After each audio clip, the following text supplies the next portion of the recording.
I gotta be honest about it. Cliff was majorly scurvy to the point where Cliff cared about Cliff. You know, if you wasn't part of one of Cliff crew or you wasn't part of one of Cliff family, you didn't stand a chance. Cliff was known for putting in work for real, you know what I mean? When Cliff was young, when he was younger, he had already served 6 years for the first murder, you know?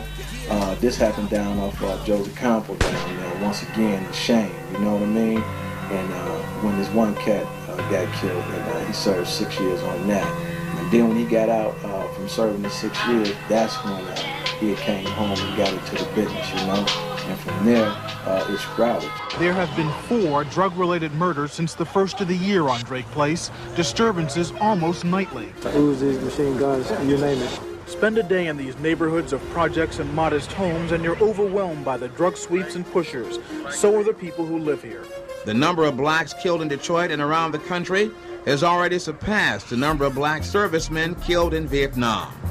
Bottom line is, when we decide to get rid of all of the guns, then we will stop some of this senseless killing. He had a stamp on it. You could see that it was his stamp. You could see that it was Cliff Jones' stamp. They gonna come at you, and they ain't give a fuck about how you felt or your family felt when they came at you, because they'll kill you for $5. That's the type of boy Clifford Jones was. Clifford Jones was a real gangster too. My stepson has 12 murders on him. Duck. Look in the Feds magazine, Duck. 12 on him, doing life. He was down with them? Yeah. I was down with them. They used to come to my house, man. We was family, man. They didn't kill me. They tried to kill everybody else. When it came down to that drummer, they gonna bring it to you. And they ain't gonna just bring it to you in the street, they gonna bring it to your house. They coming in there and get you. They knocking down doors, everything. It didn't matter who they came and got. If you wasn't there, they gonna get babies and all. You know what I'm saying? Them type of gangsters you was fucking with. You know what I'm saying? So you ain't know who you was dealing with, don't get on that team and fuck up. You better get on that team and keep it real, or don't get in the game. They got shit on wiretap where motherfuckers telling Cliff, man, the whole city is afraid of you. Yeah. You don't know the fear that he put in people, bro. He shot his own brother, bro. Yeah, he out cold. He shot his brother for stealing, bro. Blasted him. From 1984 to 1993, the Jones Organization operated the most feared band of thugs and outlaws in the city of Detroit. However, it wouldn't be long before their reign came to an end, and Clifford Jones would allegedly take out his right-hand man, Steve Washington. Cliff was paranoid that members of his gang would present state evidence at his trial, which connected 50 drug-related killings to the Jones Organization. When it came time for something, you know, some drama or something like that, if you didn't step forward, you know, that was like a strike. It was a mark, because now you got all eyes on you, you know. Nothing's ever, no violent crime has ever been attributed to him. The only thing that's ever been attributed, as opposed to other main players of the day where there's been a lot of murders heaped on them, where she kind of gets lumped into that group because of the era, but he in fact, had no violent history.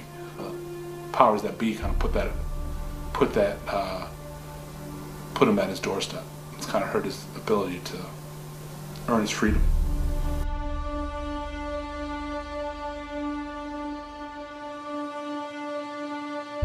Still to this day, authorities are trying to figure out if this was a coincidence or something else. But while Rick was out on bond, a key witness in his drug case disappeared. Believe it or not, the coldest day, whatever type of weather it is, how late it is at night or whatever, there's always someone that sees something. If you're in the city of Detroit or any major city or whatever, there's always someone who's looking out the window who's seeing something, who can describe what they see. Now, those people, some of them will come forward, some of them will say, I don't want to get involved, but there's some people who say, well, I will give the tip.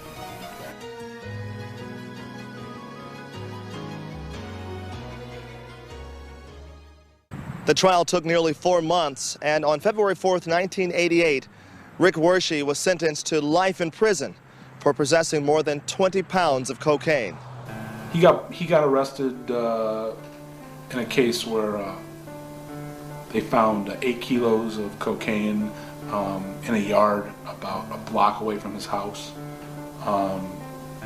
In the aftermath of the traffic stop, and they were able to, under some suspicious circumstances, they were able to get a jury to believe that they were his drugs, even though they weren't on his property. It was kind of a controversial court case, but at the time it was a 650 law, which was one strike and you're out. Any case that you caught that was over 650 grams of a controlled substance was automatic life in prison without parole, which was the sentence he got when he was 18. Saw him down around the courthouse when he was on trial, and you know, it was hard to believe how young this kid was and that they were going to give him life, you know, in that over 650 law. And from where the kid came and his background and what his dad was into and all these things, I'm thinking to myself, they're making a kingpin out of a kid who's not even yet, he might have just turned 18. I mean, it's unbelievable to me that that kid is still in jail. It's unbelievable. Because really, when they talked about him being the, quote, man, how could he be the man? I was representing the guys who were the man. And, you know, I heard his name. He was a kid. Yeah, he probably had access to a kilo here and a kilo there, or a few or something like that. But he was just a kid. May 22nd was a Friday night. Man. You know, Bart is a big piece of the whole story. I wanted to get on the stand at my parole hearing, and the FBI was like, "No, don't get up there." And I was like, "Why not?" He should get up there and say, "Listen, I sold thousands of kilos of cocaine. It did 3 years." He was sitting in the front row, biggest drug dealer, one of the biggest drug dealers ever in the city, sitting in the front row. Nobody said nothing. After being in jail for some time, Rick would make one last attempt to seek immunity and reconnected with the feds. His valuable information would lead to the arrest of Coleman Young's niece, Kathy Volson Curry, her father, Willie Volson, and former Detroit Sergeant James Harris. Hill came to TV2 Saturday night to answer those questions. He was accompanied by Philip Woolridge, one of his counsel aides and one of the incorporators of Metro International Productions. Records show Willie Volson was the chairman of the company, Hill was the treasurer, but Hill says Volson was the money behind the venture. At that time, I felt that he was a retired numbers man. I, for one, as a non-elected official and a black person, find nothing offensive about a number man, even if he's not retired, to be perfectly frank. I just thought it was a good entrepreneur. Harris and Volson put $100,000 down on a building on Cadieux with checks drawn on People's State Bank of Hamtramck and signed by Harris. But Hill remembers Volson as the financier. Well, it was my opinion that Willie Volson, that's the way you... No, exactly. What he brought to the table was financing. I always thought of them as inseparable. So when I say they, whether it was Jimmy Harris's money, Willie Volson's money jointly, or Willie's separately, I really don't know. Hill and Woolridge say the business never got off the ground, and Woolridge was asked to resign for lack of professionalism. I did not hesitate to accept the resignation. As a matter of fact, I told them I had no problem with it, but I did resent the fact that they implied that I wasn't professional, and I listed some of the calls I had made and the things I had done. I was quite angry because I thought it was a tremendous opportunity gone to waste. Volson's criminal record goes back years. Hill and Woolridge had a bad experience with him as a businessman. So why, more than 4 years later, would Hill go to a business meeting turned sting at the request of Volson and Harris? This was not a meeting to go into business with either one of them.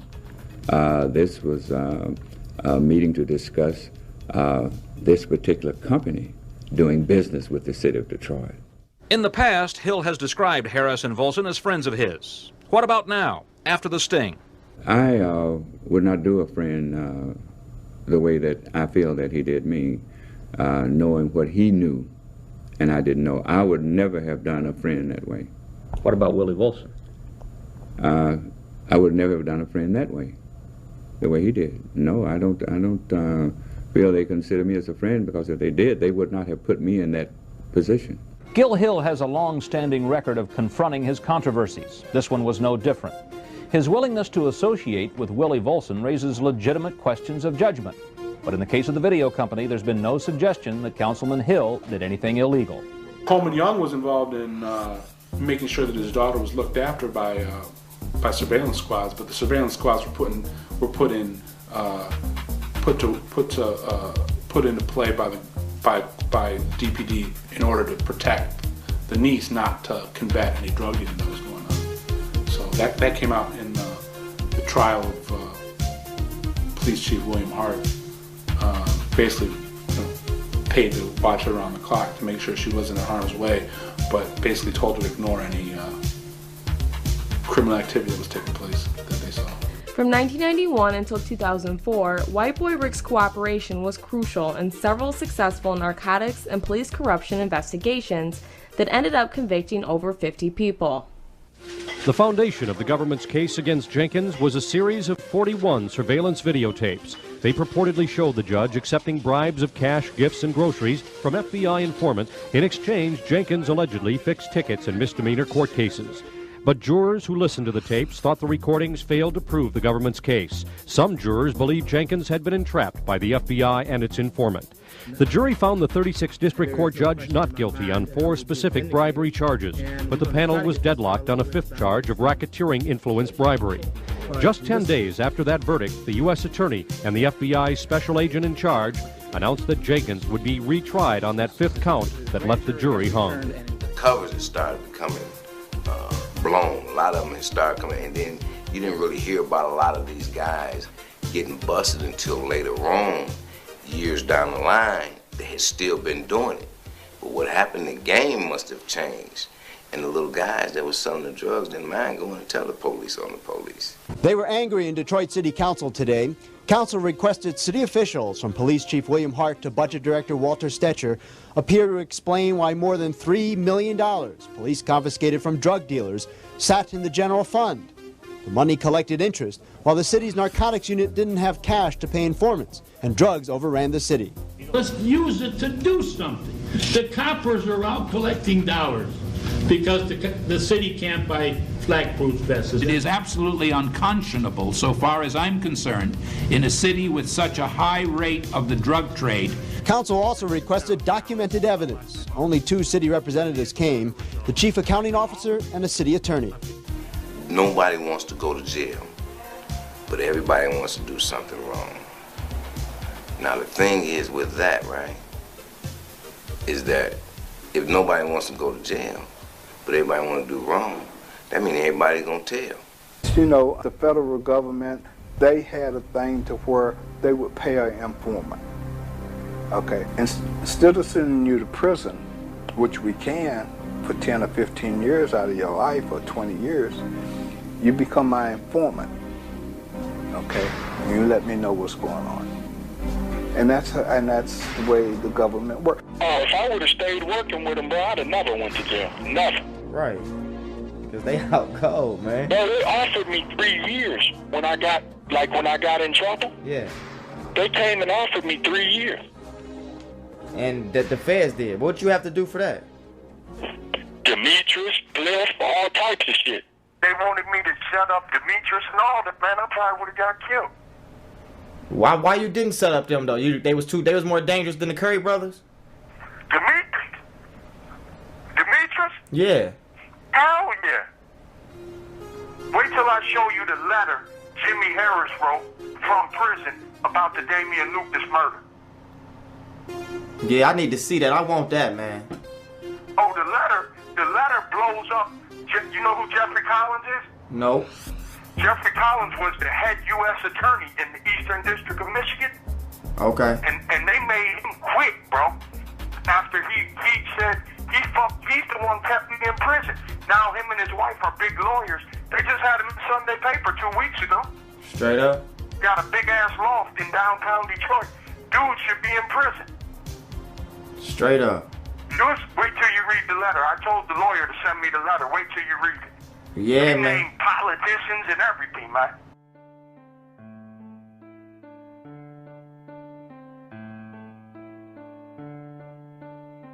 He was 13, 14 years old when he started, And he got arrested when he was 17, been in jail since he was 18, so, you know, basically had his childhood taken away from him.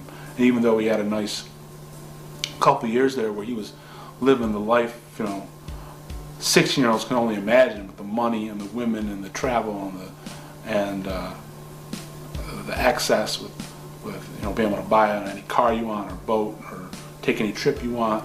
And you know, you have a 16-year-old kid sitting down with Cuban drug lords to negotiate product. I mean, 16-year-old white kid that should be, you know, playing high school baseball or, you know, going to the mall with their friends and spending, you know, the $10 they made mowing the lawn. And, you know, he's got $10,000 in his pocket, and you know, he's buying, you know, fur coats. So he had a pretty heady couple years there when he was 16, 17 years old, but he's been in jail since he was 18, and you know, he's almost 40 now, and just kind of a sad end of the story. Not just that, the statute changed. I mean, and it was Engler it was the Republicans who changed the statute. And if the statute would have applied to any human being, I represented a kid that was 17 or 18. We tried the case in Oakland County, and he, you know, got life. And of course, when they changed the statute, they let him out because that's what it was intended to do. You don't want to keep a kid, 17, 18-year-old kid there for 50, 60 years, not to mention the fact, who do you think's paying? You and me are paying for that. You know, so it's a sad situation that your reputation can follow you, you know, for 20-some years. You know, I tell my son all the time, you know, it doesn't take long you can have a great reputation for 40 years and one night can blow it. And if there's ever anybody that proves it, it's Rick Wershe. 15 years later, in 2003, Rick was up for parole, but he was denied, even after Kid Rock and 2 federal agents asked for him to be let out. Kid Rock wanted him out so bad, he said that if he was let go, he would give Rick a job. I think he's just white boy Rick. If he'd have just been even Maserati Rick, he might not have got life. But white boy Rick, it just caught everybody's imagination. Here's this white boy in Detroit, and look who, and he's this and he's that. Like he's ordering meats around and ordering the curries around, and that was just complete horseshit, you know? Yeah, the law's been repealed about 6 years ago. So now he's life in prison he's eligible for parole. But his past, his history, his nickname all kind of play against him. Like I said, he's kind of an icon of the era, and a lot of people look at that era because he was one of, if not the most recognizable figure of that era. He kind of represents it, even though when you compare what he did and his run to a lot of these other people, it really is dwarfed.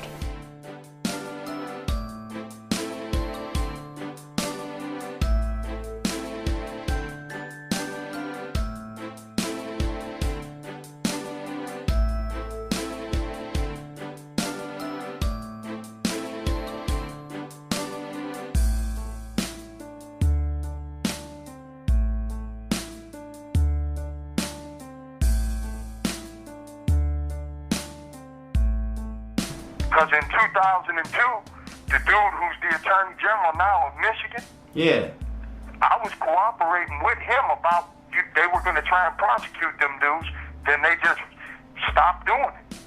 Why you think they stopped? I heard because of the names that was coming up. Listen, the dude gave Don 6 Ds, bro, from the car, for 4 cars. That's how that whole shit originated. That was all bullshit, man. So all that shit about me being involved in this and that, that's all lies, man. And he'll tell you that. Oh, so you never even fuck with Fat Cat Nichols or none of them? Not on that. I knew him. I knew his son. His son was the one that I got sent them through to Shady, to Goliath Management. Okay. Making money with, I wasn't. They were with beats and them, selling beats. And one of the kids, he just did Britney Spears' whole album, Danger. Throughout the ages, snitches have been reviled and looked upon with hatred and disgust.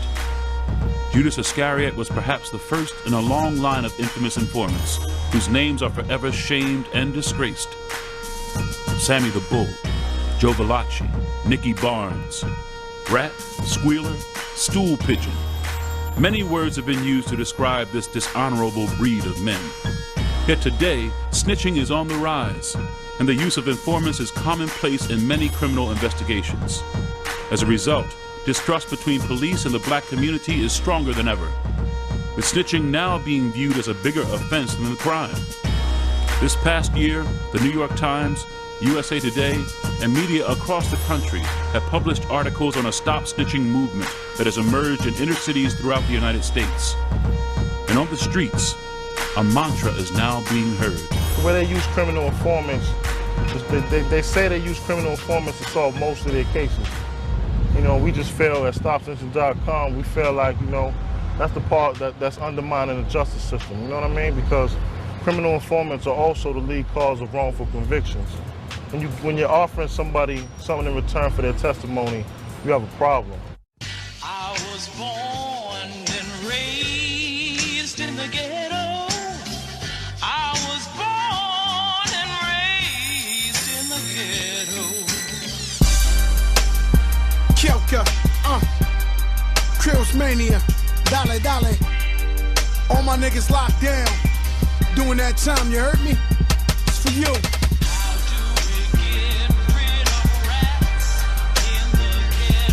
We kill them. Fuck boy niggas. Let's go. These niggas bitchin', they snitchin', they talking to the coppers. They plan to stop us and lock us, surround us by helicopters. Joe got hella choppers and hella rockets, propeller poppers. You better watch what you saying, you singing, this ain't the opera. Push your shit back like a trashy album, you wildin'. I heard you pussy, you was crying, and then you step on the island. Hollin', they tryna dead us to stop a cheddar. Now I'm forever gon' get it, admit it, this nigga shittin'. Animal, Hannibal flow, these hands are damage, you dog. It's understandable, you tangible, we'll dismantle your bones. Chillin' with my killers in my platinum roll.